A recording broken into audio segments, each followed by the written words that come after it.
3 out of 4 wins over this past week. They clinch a top 10 spot. They could still move as high as, I believe, 6 is still mathematically possible, but probably not realistically possible. But I mean, it's still, they could still move up in the rankings a little bit. So over the last week, they get a win versus Dallas by 4 points.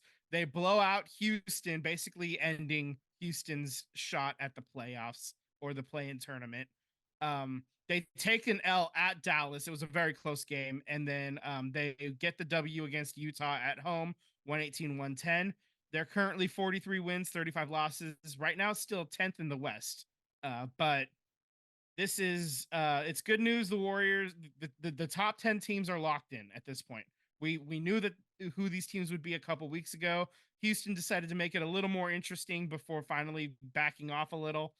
They've since lost 5 in a row now. So they were hot. They've cooled off. I thought they would. They did get above 500 before they cooled off, though. So that kind of made me a little skittish. But they're back to where we thought they would go. And the Warriors still mathematically have a shot at the 6th seed, but not a realistic one. They're 3 games back of the 6th and the 7th seed right now. The Kings are in the 8th seed. They're only 2 games ahead of the Warriors. Lakers are the 9 seed, 9.5 back of the top seeds. So, I think they're just going to go hard against the Lakers because your hope is you're trying to get the home game. Exactly. So probably what you're shooting for. Yeah, this week they got Tuesday at the Lakers. They have Thursday at Portland, Friday at the Pelicans, and then Sunday to close the schedule at home against Utah again. So this is basically it. There's 4 games left. You get that win against the Lakers. All of a sudden, the hosting that 9-10 game is within possibility instead of going down to LA. Although I don't think they're really all that afraid of going down to LA. They play pretty well down there. Here's the thing. I was thinking about this today as I was listening to some Warriors podcasts and whatnot. Is I'm not trying to do predictions or anything. I hope the Warriors win tomorrow. If the game is in Golden State, the playoffs, or in LA, I'm sorry, but the fouls that the LeBron Lakers get is just so clearly the NBA favors the Lakers. I mean, I'm sorry, but the discrepancy between the Lakers, the number 1 fouled team, and then the Golden State Warriors, the least fouled team, like you're going to see that. You're going to see a huge difference. Right. And that's going to be the game. It's just as it's always the game with the Lakers. I mean, LeBron's going to go to the line, 12, 13 times tomorrow night? I don't know. I mean, at least Curry's not going to go to the line 12, 13 times. But I will say that duo with TJD, he's getting himself to the line more often. And he's going to be, bumping with the trees himself down there too, whether it be LeBron or AD. So I wouldn't necessarily say that the Warriors are going to out free throw the Lakers because that's not going to happen. Lakers are going to get those calls. But I think it's going to be a little bit more, I'd say, balanced out for what the Warriors normally get. That's the best way I can put that. 70-30. Not the 80-20, yeah. 70-30. Exactly. It's a little bit closer, just a little bit. Yeah. Yeah. And Podzinski's still really good at getting himself to the foul line. Kuminga's pretty good at getting himself to the foul line when he needs to. So yeah, 80 or 70-30 sounds a lot better, to be honest. I will say in the last 10 games, so in the 7th seed is the Pelicans, 8th seed is Kings, 9 is Lakers, and 10 is Warriors right now as it stands. The Pelicans are 4-6 in their last 10.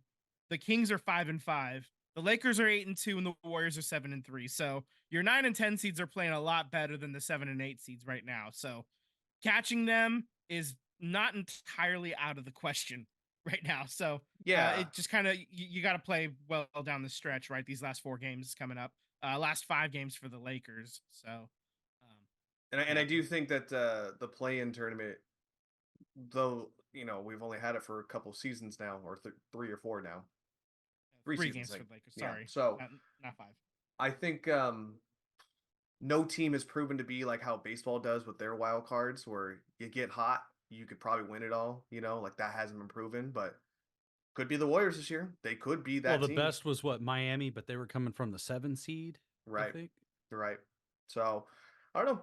I mean, again, it's all one game. It's not a series. So I think that's the big difference between baseball and basketball when it comes to those wild card type of scenario situations. So, but hey, football has it.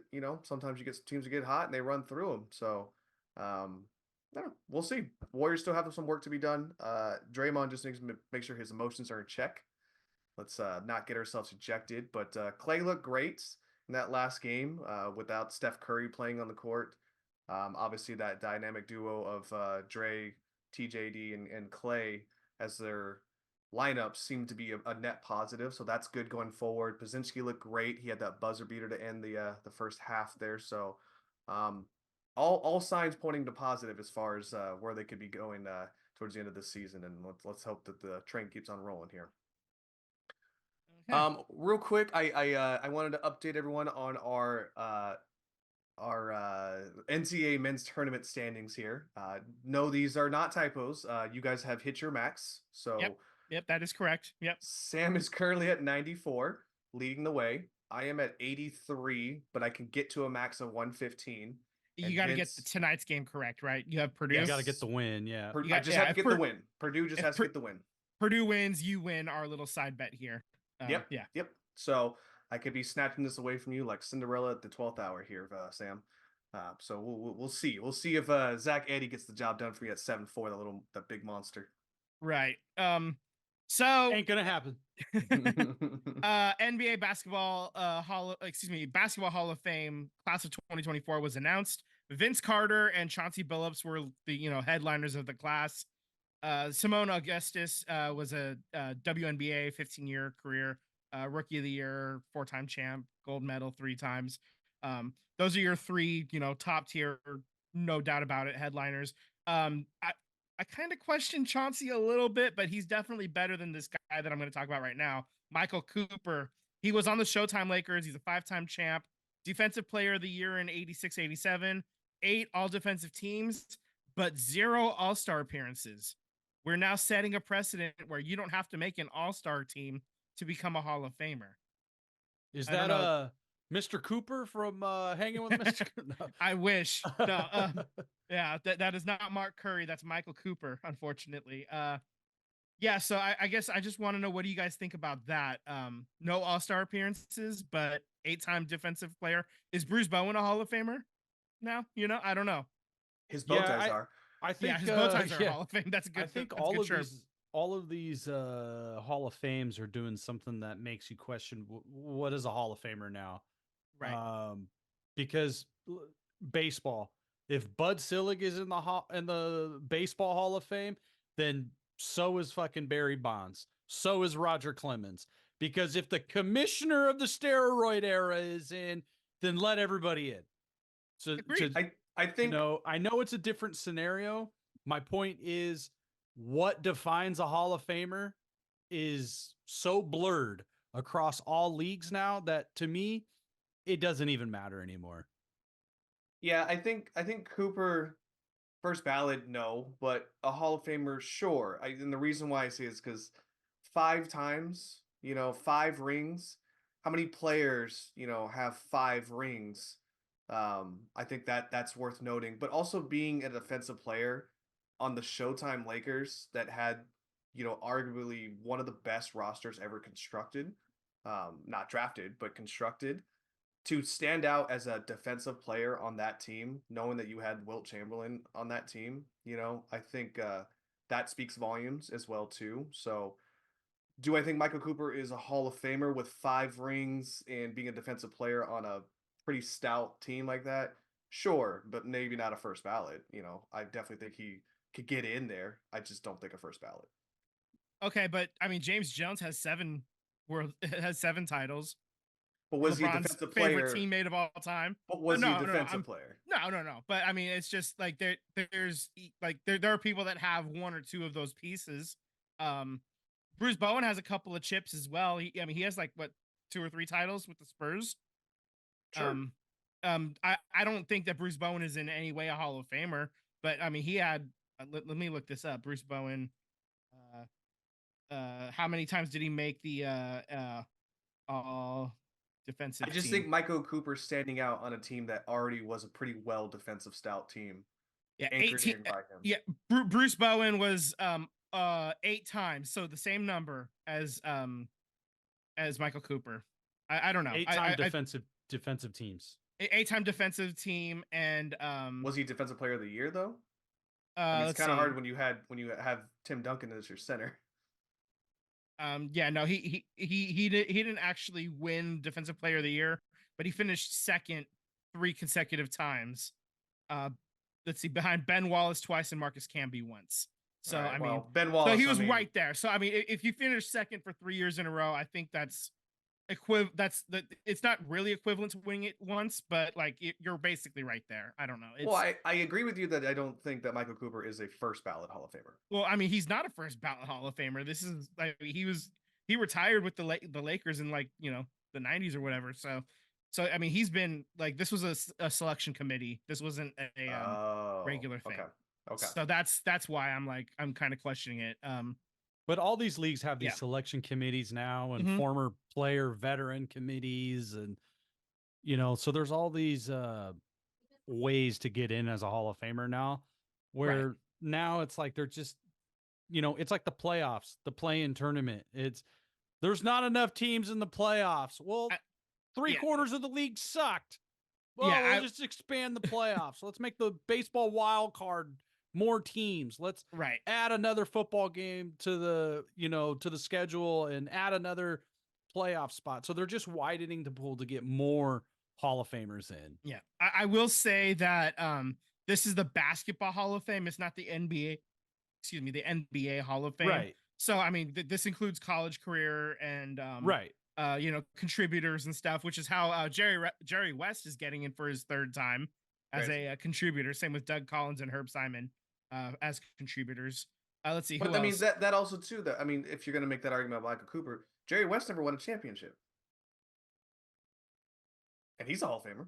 But I mean, well, I mean, I'm not saying like championships are like a must win or anything like that. Like, but I mean, it's part of the it's a part of the resume. But I don't think there's anybody in the planet that didn't think that Jerry West was deserving of a Hall of Fame. I think that there's a lot of questions about Michael Cooper being like, is Dennis Rodman a Hall of Famer to you? I mean, I don't know. I don't think he Jerry West got a got a title in the 71-72 season. So. Yeah. So I mean, he's a Hall, like Rodman's a Hall of Good, but I will say this: Michael Cooper getting in eliminates all doubts. Draymond is definitely getting in now. I would agree with you there. Yeah, Draymond's definitely going in now, so that's good for. You know what? Probably Andre Iguodala now probably gets in too. I think because he does have the Finals MVP. Along with the championships. He's got the championships. He's got the Finals MVP. He was on the Olympic teams. He's an Olympian, and he was like a legit #1 superstar for the 76ers and the Denver Nuggets. Yeah, after AI left Philadelphia, he was the dude for a couple years there in Philly. Right. Yeah. So they went from one AI to another AI. That's right. Yeah, so let's see who else. Walter Davis, Bo Ryan, Charles Smith, former Knicks guard Dick Barrett was another veterans committee. See there a longtime Harley Redden is her name. She's a longtime coach at Wayland Baptist University, was a veterans committee selection as well. Yeah, international committee voted in Michelle Timms, who was an Australian basketball player. Yeah, so I mean, yeah, there's a lot of about 13 people I think got enshrined, are going to get enshrined this coming year. So it's a big class. And like we said, this is all basketball, not just NBA.